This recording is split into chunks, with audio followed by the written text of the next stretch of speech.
The king of Alaxis reclined on his throne, a spiked, floating slab of obsidian laced with starlight filigree. Behind him, an arch of lesser royals waited like carved statues. None dared breathe too loudly when he was thinking. His violet skin glowed faintly, fed by the energy of 10 enslaved suns, and his 12-fingered hands twitched with irritation as he read the words projected in curling, human cursive. "With all due respect," he repeated, voice sharp enough to peel metal, "Earth is not currently interested in joining the Galactic Concordium, nor in offering tribute to its unelected monarchy." He blinked once, slowly. "They sent this." "Yes, your magnificence," said Vizier Shax, who had not slept in 3 rotations. "From the office of their general, a human woman named Ruth Valentine." The king scoffed. "A woman? She commands their Planetary Defense Council. Formerly a colonel, graduated with—" "I didn't ask for a resume, Shax," the king snapped. "I asked if this Ruth Valentine understands who we are." Shax opened his 4 mouths and closed them again. The king tapped a clawed finger on the armrest. "Send the Vorn assassins. The quick ones. What do they call themselves?" He paused, savoring the title. "The Whisper Before Extinction." "Yes. Send them to Earth." "Understood." The king leaned back, his voice silk over poison. "Let her learn. Our patience ends where their planet does." General Ruth Valentine poured herself a lukewarm mug of coffee from the scent dispenser that had been broken for 2 months, and likely would remain so until someone remembered how to fix ancient Earth electronics. "Milk, no sugar, one existential crisis," she muttered.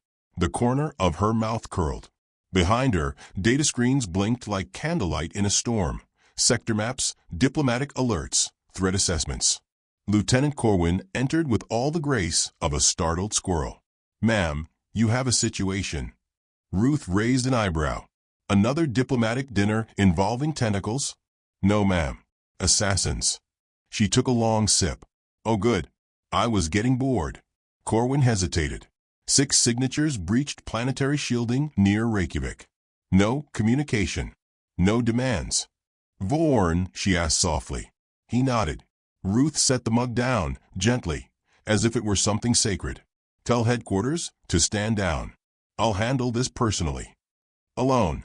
She glanced at him with eyes that had learned silence long before they learned victory. "They sent 6. I'm flattered." The cabin looked like something from a pastoral simulation. Timber walls, flickering hearth, a crooked wooden table covered in plates of steak, greens, and potatoes buttered and steaming. The air smelled of rosemary, gun oil, and charred iron. Ruth sat alone at the table, sleeves rolled, hair tied back, humming quietly as she sliced meat. She wore civilian clothes, but they fit her like armor, crisp lines, earth tones, boots polished by ash.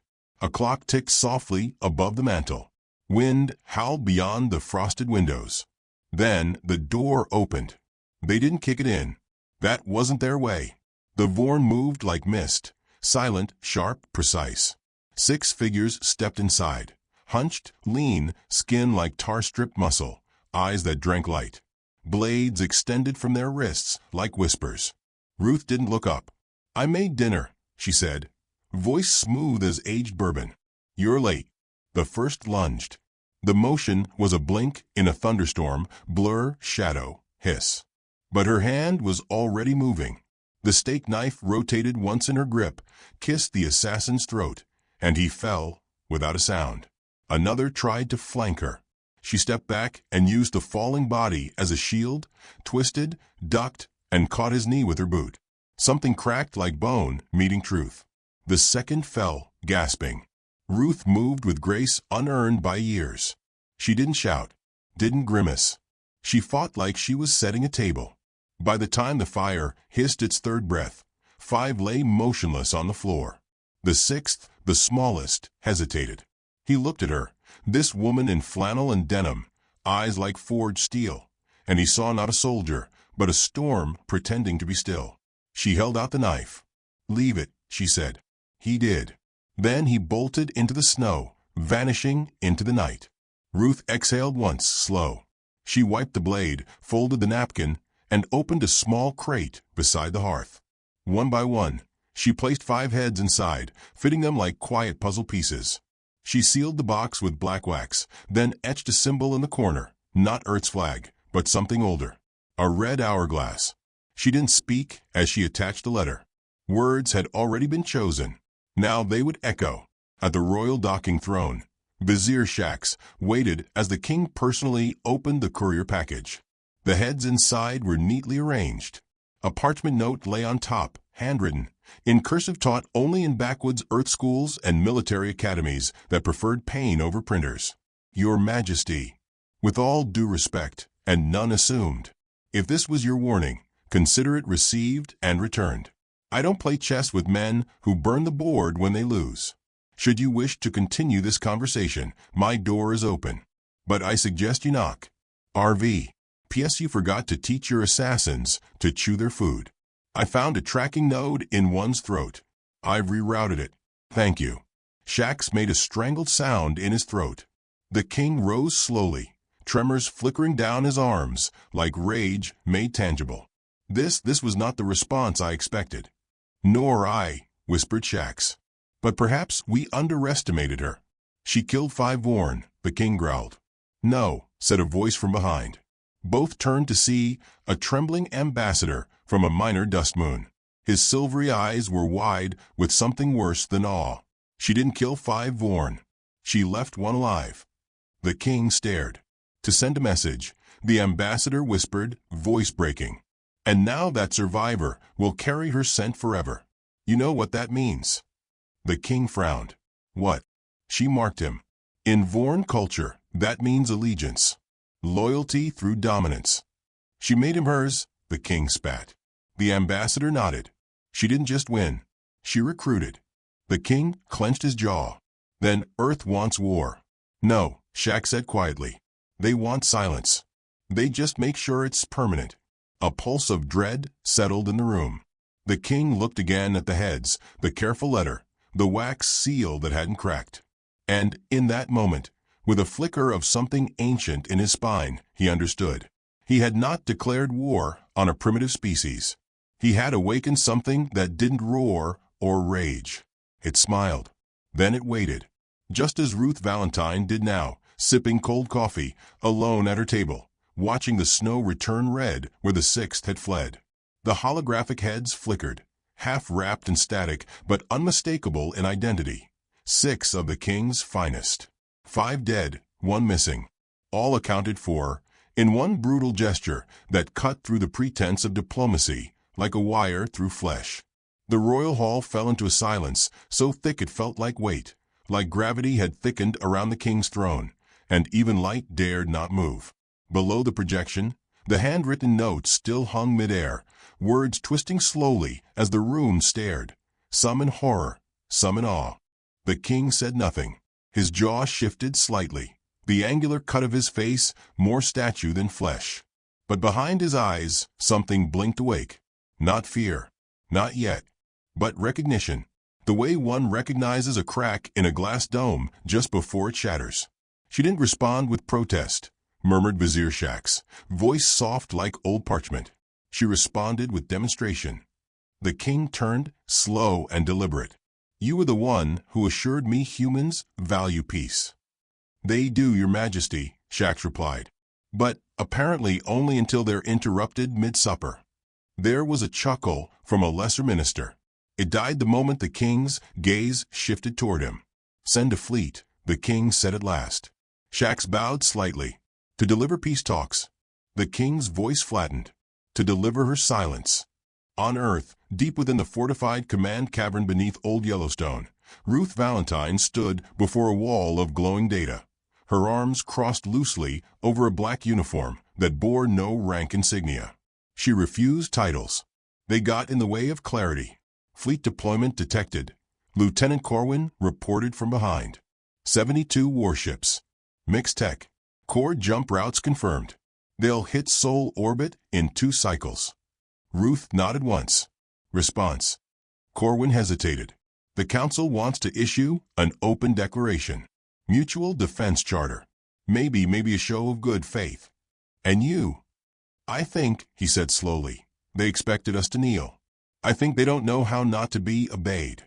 Ruth turned to the holographic table and tapped twice. A projection of the incoming fleet shimmered into life. Her eyes studied it, not with panic, but with a quiet reverence, like an architect admiring poor craftsmanship before knocking it down. "We'll prepare," she said, "for battle, for clarity."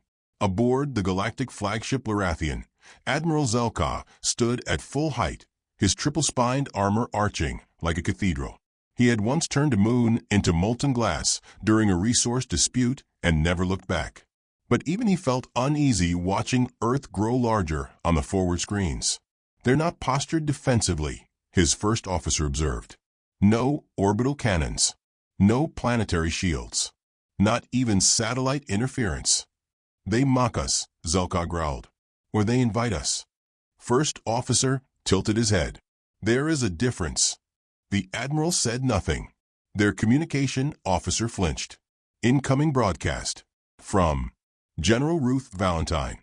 All movement paused. "Put it on." The screen fuzzed, shimmered, then stabilized.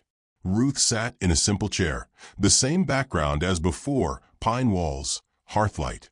She wore civilian clothes again, her face unreadable, hands folded. Not a warrior, not a diplomat, a woman. Behind her, a child's drawing of Earth hung on the wall. Crayons, mountains, a dog or possibly a cow floating beside a rocket. Her voice was steady, slow, a patient blade. "To the Galactic Fleet, welcome. If your ships require repairs or tea, we're capable of both. If you've come for penance, I regret we're all out." She leaned slightly forward. "We don't kill easily. Not because we can't, but because we like to be sure." A pause. Her smile didn't reach her eyes. "The assassins you sent were competent. Brave even. But they made a single mistake." She lifted a folded cloth from her lap and unwrapped it. Inside was a chip. Black, shiny, thrumming with pulsing energy. They thought we wouldn't notice a beacon sewn into a throat. Ruth placed the chip down gently beside her coffee. "So we traced the signal and followed it back, not to your fleet, but to the core of your empire." She leaned back. "You wanted our silence. You asked for it, in fact." The screen dimmed, but her voice lingered a second longer. "So now we wait and listen for your answer." Admiral Zelka's fists clenched. "Disinformation," he snarled. "They're bluffing." But his second-in-command trembled. "Sir, the last 6 recon drones? They didn't vanish. They reversed course." "What?" "They're heading back to us." "But sir, they're not transmitting our signals. They're transmitting theirs." Zelka turned sharply. "Are you saying humans hijacked our drones?" "They didn't just hijack them, sir. They reprogrammed their ethics core. The drones are calling themselves pacifist now." The silence was broken by muffled laughter, a human recording echoing through their comms. "You wanted our silence." Then, static. The Galactic King stood in his war chamber, draped in constellations, staring at the distant image of Earth. A primitive world, by all appearances. Dirt and clouds. No great spires. No orbiting rings of weaponry. But something about the quiet was calculated. "They're not resisting," he muttered. "They're not begging. That woman, she's playing us." He looked to Shax. "What do we know about her, really?" The Vizier hesitated. Decorated. Reclusive. Former field commander during the Jericho 9 incident. The king narrowed his eyes. Jericho 9. That was the system that vanished. Shax swallowed. "Yes, sire. 12 mining colonies. Vanished. No survivors. No wreckage. Just absence. And a poem." "A poem." The Vizier nodded slowly. "Left behind in a central beacon tower. Short. 8 words." "Recite it." Shax closed his eyes, reciting from memory. "We asked for silence. She gave us a tomb." The king stared at him. "Why wasn't I informed?" "You dismissed it as a myth, your majesty." The king turned away, his voice like sand cutting through silk. "Not anymore." In the council chambers of the Jurati worlds, the Chancellor of Winds watched the transmissions and sipped from a thin glass of fermented mist. His advisors begged him to speak, to denounce Earth, to distance themselves. He waved them off. "She's not baiting them," he murmured. "She's dissecting them." A young ambassador leaned in. "But how?" "She speaks soft, smiles often, offers warnings dressed as invitations. That is how humans hunt." He placed the glass down and tapped the table with one ringed finger. "Earth doesn't need an empire. It needs a moment. And when it has that—" He didn't finish. He didn't need to. Beneath Yellowstone, Ruth walked through the underground garden, brushing her fingers along the edge of a tomato vine. The soil was artificial, the sun an old halogen panel, but the plants grew just the same. Corwin joined her, the fleets moving closer. How close? "They'll reach outer orbit by morning." She plucked a ripe tomato and bit into it, juice running down her knuckles. "Good," she said. "General, I have to ask," he began carefully. "Why are we letting them arrive?" Ruth wiped her hand on her trousers and glanced at him. "When a predator walks into a trap," she said, "you don't shout. You don't move." She smiled faintly. "You just let the door swing shut." Corwin looked at her for a long time, then lowered his voice. "You've done this before." "Once," she admitted. "Back when I thought we had to prove something." "And now," she looked up through the grated ceiling toward the simulated night sky. "Now we only have to remind them." On the bridge of the Larathian, as the fleet passed Saturn's shadow and Earth rose like a pearl behind misted rings, Admiral Zelka finally saw it. A signal, a frequency woven into the magnetic field. Not a message of war, a lullaby. Translated, an old Earth nursery rhyme. "Hush now, child, the stars are near. The monsters sleep, no need to fear. But should they wake, don't run or cry. Just close your eyes and let them die." The transmission ended. Then the comms went dead, and Earth blinked, as if something behind its clouds had just opened its eye. The fleet drifted into sole orbit like a velvet guillotine, smooth, majestic, and final. 72 warships of the Galactic King's vanguard hovered in Earth's upper atmosphere, a ring of teeth above a planet that didn't flinch. Their hulls gleamed with imperial pride, mirror metal adorned with ancient runes, bristling with weapons engineered to dismantle stars. And yet, from orbit, Earth looked distracted. There were no counterfleets, no broadcast demands, no activation of global defense arrays. Just a blue planet turning slowly beneath them, its cloud veins crawling lazily across oceans. Admiral Zelka paced the bridge of the Larathian, mandibles clicking with restrained irritation. "They do nothing," he said, mostly to himself. His first officer, a tall creature of scaled glass and photosynthetic nerves, tilted her translucent head. "Perhaps they wish to appear passive. Then they are fools.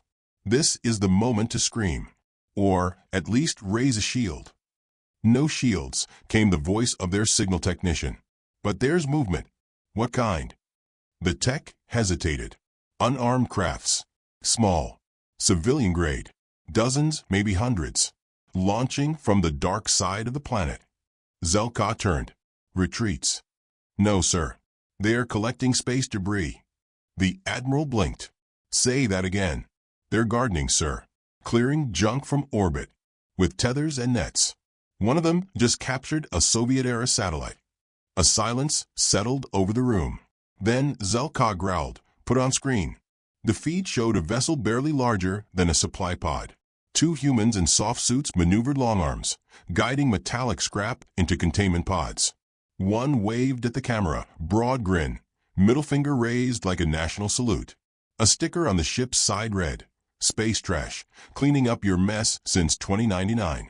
Below that, sponsored by General R. Valentine. Zelka's voice dropped to a snarl. "They mock us." The first officer studied the screen. "Or they're teaching us what war looks like when you know you've already won." Far below, beneath the green-lit domes of Montana Sector 6, Ruth Valentine walked the rows of a hydroponic garden with a quiet reverence. Basil and mint perfumed the recycled air. The artificial sun cast golden warmth over her shoulders as she inspected leaves like secrets. "Nothing speaks louder than calm," she said, not looking up. Beside her, Lieutenant Corwin frowned, watching a hummingbot pollinate tomato blossoms. They're in orbit. I know. They're waiting. She nodded. They're hoping we'll blink. Or beg. Or scream. He shook his head. But you won't. No, she said. Because Earth's already had its war. He studied her expression. Jericho 9. She didn't answer. Just plucked a leaf, crushed it gently, and inhaled the scent. They keep calling us predators, she said finally. But they don't understand. Predators announce themselves. Humans endure. We bury. We remember. And when needed, we remove. Corwin's voice dropped. Do we have a plan? She looked at him then, and her smile was soft, almost maternal. We always have a garden, even in a graveyard. On board the Lorathian, Zelka's comms officer stiffened. New incoming message. Encrypted but encoded in analog radio waves. Modulation style. Ancient Earth military frequency. Translate. The screen fuzzed. Then a voice came through, male, warm, Southern American accent, saturated in charm. Well, hey there, space friends. I do hope your long voyage hasn't been too boring. We brewed up a little something for y'all. Hope you like surprises. Then, music. Upbeat.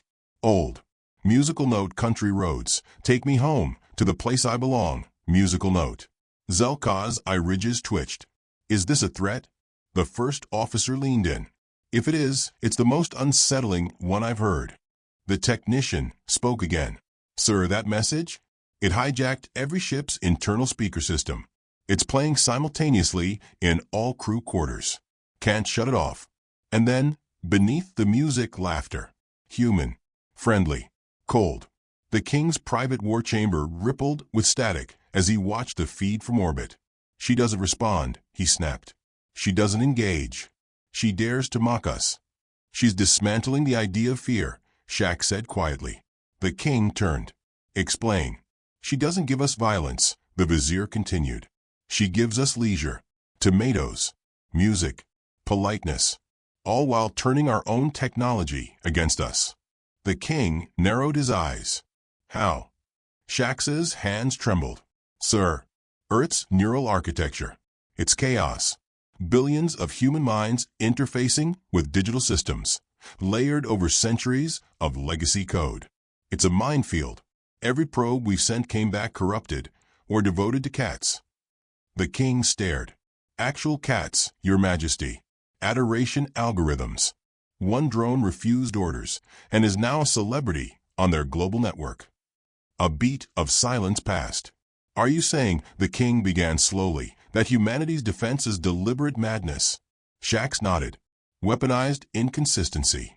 The final surviving Vorn assassin limped across the ice plains of Europa, tracking signals no one had asked him to follow. In his mind, a new instinct pulsed. Not command. Devotion. Ruth Valentine had spared him, fed him, looked into his eyes and said, You're free now. But what you do with that freedom will echo. She had not issued orders. She had given him a seed. Now he moved like a creature on pilgrimage. Behind him, half a dozen smaller Vorn followed. Not by bond, by choice. He had become a herald. Earth had not just fought. Earth had recruited. Ruth stood in her office, looking at a series of schematics pinned on a corkboard. Not digital. Paper, ink, thumbtacks. The kind that made enemies nervous. Corwin entered, holding a cup of steaming tea. They're holding position over the Pacific now, he said. Deploying scouts. But, one of the scouts just sent back footage. He placed a tablet on her desk. The image, a human woman hanging laundry on a cabin porch. Snow in the distance. Her child played with a wooden toy horse. Corwin blinked. That's you. Ruth nodded. From 3 years ago. They're trying to find where the danger lives. He leaned closer. And do they? She turned slowly. No, because the danger doesn't live anywhere. She tapped her temple. It's carried. Aboard the Lorathian, a junior tactician reported anomalies. Sir, 10 of our ships have experienced full memory resets. Internal logs wiped. Systems restored to factory presets. No damage. No breaches. Just as if they were never programmed. Zelka growled. Retaliation. No. Infiltration. The first officer paled. Sir, I think they've already been inside our ships. For weeks. How? Earth's satellites. They appeared unguarded. But they welcomed us. Even gave us data keys. Zelka's throat tightened. Bait. The technician nodded. And we swallowed whole. Then the lights dimmed. Not power failure. A command. A voice played over the ship-wide intercom. It was Ruth Valentine. Welcome to orbit. Please enjoy your stay.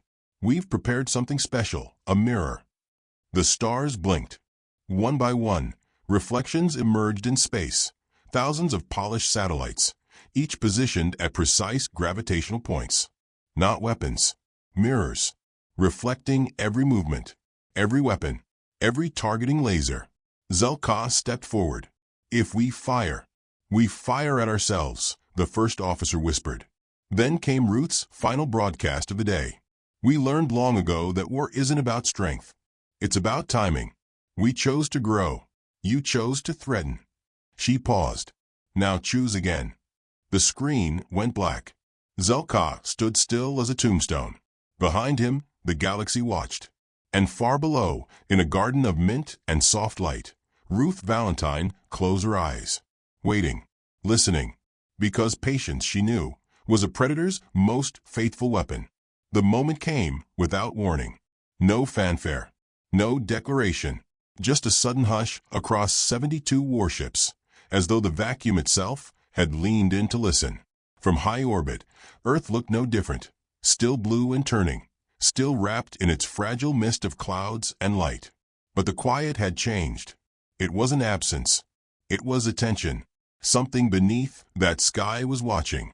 Admiral Zelka stood at the command platform of a Lorathian, every inch of his frame taut with fury barely leashed. She dares us to strike, he said, voice like grinding stone. She offers mirrors, music, and silence, as if we are children to be taught. No more. The first officer hesitated. Sir, what if this is still a trap? It is, he snapped. But not for us. It is a trap for the idea that Earth is weak. Fire all main cannons on her command base. No more riddles. Yes, Admiral. Below, somewhere in the American heartland, Ruth Valentine stood at the edge of the underground control garden, where rows of green shimmered beneath halogen suns. The air smelled like mint, and the moment smelled like war. She was alone. The others had been evacuated, not out of fear, but because she told them, if this is going to happen, it needs to happen without witnesses. There's no theater in death, just timing. She tapped the comm embedded in her wrist. Let the Admiral speak. The line crackled. On board the Lorathian, Ruth's voice came through as if spoken from across a dinner table. Admiral Zelka, she said calmly, you've come far. Would you like coffee? He stared at the speakers like they'd bitten him. Human, he growled, you will die today. Ruth's tone did not shift. Of course. Eventually. But before that, I'd like to offer a farewell gift. She raised her hand and flicked a switch. Above the planet, something vast blinked into view. No fanfare, no ignition. Just presence. The moon cracked. A hairline fracture ran like lightning across the surface, glowing softly in crimson patterns, as if veins beneath stone had awakened. Zelka's command center erupted in alarms. Sir, the moon. There's something under its surface. Movement. Drilling. No, sir. The technician's voice broke. Storage. It's not a moon. Not anymore. The fissure widened. From beneath the moon's outer shell, a geometric lattice unfolded. Long spined arms, each segment plated in dark ceramic that drank light. The construct was not a weapon in the traditional sense. It didn't aim or fire. It mirrored. The weapons Earth had never displayed were now revealed, not to attack, but to redirect. Zelka's command screen shimmered as his fleet's targeting system scrambled. They've reversed our locks, shouted the first officer. We're targeting ourselves. Dozens of cruisers flickered red. One panicked pilot fired early. A blast meant for Earth ricocheted from the mirrored network and carved through his own escort line, shredding 2 vessels into spiraling wreckage. Ceasefire. Zelka bellowed. Shut down targeting systems. But the moment had already ruptured. Earth had not launched a single missile. They had offered reflection and let the invaders destroy themselves. On the surface, Ruth Valentine stepped into the command room, where live feeds bloomed like petals around her. She watched the debris float. She watched the first officer of the Larathian argue with his admiral. And she watched a single Vorn, the surviving assassin, stand in silence aboard a stolen scout ship drifting above the earth, head bowed. He had returned. She spoke into the console. To the Galactic King. You sent assassins. I returned their heads. You sent a fleet. I returned your strategy. Then she stepped back, and the room dimmed. She had given enough warnings. Enough time. Enough grace. Now came the silence they asked for. The Galactic King stood before his celestial tribunal, a ring of allies, vassals, and opportunists, all waiting to see which way the wind of power would turn. He had promised a victory, a lesson, a warning delivered to Earth that would echo across galaxies. Instead, his warships burned above a world that had not fired a single shot in aggression. The king's voice wavered. They use our own fear against us. They sow uncertainty. They refuse to behave like a proper threat. An elder from the Siren sector spoke at last, her voice dry and amused. Or perhaps they behave exactly like a proper threat, just not the kind you were trained to recognize. They've defied our structure, the king snapped, mocked our diplomacy. They are unspeakably dangerous. The ambassador leaned forward. Yes, and that is precisely why we suggest you listen to them. The king recoiled. You would kneel to apes? No, she said, but I will not insult the intelligence of a species that gardens during a siege. On board the Larathian, First Officer Shefly walked into the Admiral's quarters, boots echoing against the high-polished black steel. Zelka sat in silence. The stars outside no longer held the same promise. Sir, she said, we've received a new signal. He didn't look up. Another riddle? No, she said. A directive. She placed the printout on the desk. It was handwritten. You are free to leave. Please do so. Should you choose to stay, we will assume you've come to plant something, and we'll be watching what grows. RV. Zelka closed his eyes. She played us from the beginning. Yes, sir. She made us feel powerful, then made us choose destruction. She taught us about ourselves, Shefly said softly. And I believe she grieved for us even while she let it happen. In a quiet cabin in the foothills of the Rockies, Ruth Valentine set a chipped mug beside the hearth and watched the snow fall in ribbons beyond the window. The mirror satellite system had retracted. The moon was whole again, though scarred, like most things that had seen too much. Corwin entered, brushing frost from his collar. It's done, he said. Fleet. Gone. Limping home. With stories, not trophies. She nodded. He looked around. You ever wonder if we've made ourselves too dangerous? No, Ruth said gently. I wonder if we waited too long to admit what we were. She stepped outside, boots crunching in snow. They thought we were reckless, emotional, disorganized. She bent down, touching the frozen soil with bare fingers. But we're gardeners, Corwin.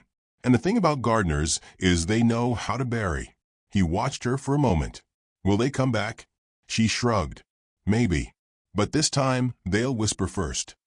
The Galactic King sat alone, watching the feet of Ruth Valentine, standing in a field of snow, unspeaking. Just watching. She never waved, never threatened, never smiled. And somehow, it was the most terrifying thing he'd ever seen. He turned to Shax. I want everything we know about her. Every word she's spoken. Every battle she's walked away from. I want her ancestors, her education, her soil records. Shax nodded. Already compiling. But, Your Majesty. The king raised an eyebrow. She doesn't lead like us. She doesn't rally armies. She invites fear by making us look inward. She forced us to look inward, the king said. And what we saw. He trailed off.